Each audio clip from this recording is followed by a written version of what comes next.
ধৰ্মীয় সাম্প্ৰদায়িক বিশৃংখলতা সৃষ্টিৰ ষড়যন্ত্ৰ অব্যাহত আছে মঙলদৈত। পুনৰ মঙলদৈত মন্দিৰৰ বিগ্ৰহ ভাঙিলে দুষ্কৃতিকাৰীয়ে। মঙলদৈৰ গোসাইগাঁৱৰ কমাৰপাৰা আৰু মোৱামাৰীত পুনৰ 4টাকৈ মন্দিৰৰ মূৰ্তি ভাঙে দুৰ্বৃত্তই। ৰাজহুৱা মন্দিৰৰ উপৰি ব্যক্তিগত মন্দিৰৰ লক্ষ্য হৈ পৰিল দুষ্কৃতিকাৰী। 3টা কালী মন্দিৰ আৰু এটা মনসা মন্দিৰৰ মূৰ্তি ভাঙিলে দুৰ্বৃত্তই। ইয়াৰ 2টা ৰাজহুৱা আৰু 2টা ঘৰুৱা মন্দিৰ। পূৰ্বেও একে ৰাতিতে 16-17টাকৈ মন্দিৰৰ মূৰ্তি ভাঙি পেলাইছিল দুষ্কৃতিকাৰীয়ে।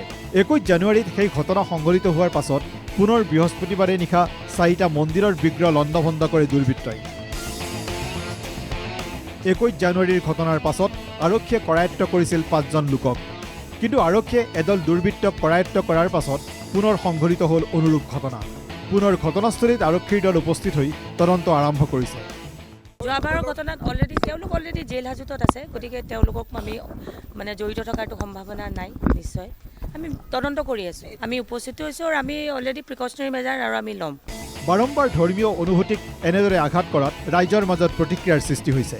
দুষ্কৃতিকাৰীয়ে আমাৰ হিন্দু সনাতনী ধৰ্মৰ মানুহৰ ওপৰত এটা অত্যাচাৰ আৰম্ভ কৰিছে। পুনৰবাৰ আজি অতি দুখজনকভাৱে 2 নম্বৰ গোসাইগাঁও, আমাৰ ব্লক চক, মঙলদৈ ব্লক চকৰ সমীপৱৰ্তী 2 নম্বৰ গোসাইগাঁও, ইয়াতে কালী মন্দিৰ, মনসা মন্দিৰ এনেধৰণৰ মন্দিৰৰ কেইবাটাও মূৰ্তি ভাঙিছে, ডিঙি ভাঙি দিছে, হাত ভাঙি দিছে, এটা সাংঘাতিকভাৱে আঘাত দিছে। ধাৰাবাহিক এই দুষ্কাৰ্যৰ মাজত ভয়ানক ষড়যন্ত্ৰ জড়িত থকাৰ সন্দেহো ৰাইজে নকৰা নহয়। মঙলদৈৰ পৰা লক্ষ্মীনন্দন কলিতাৰ ৰিপৰ্ট, NKTV+।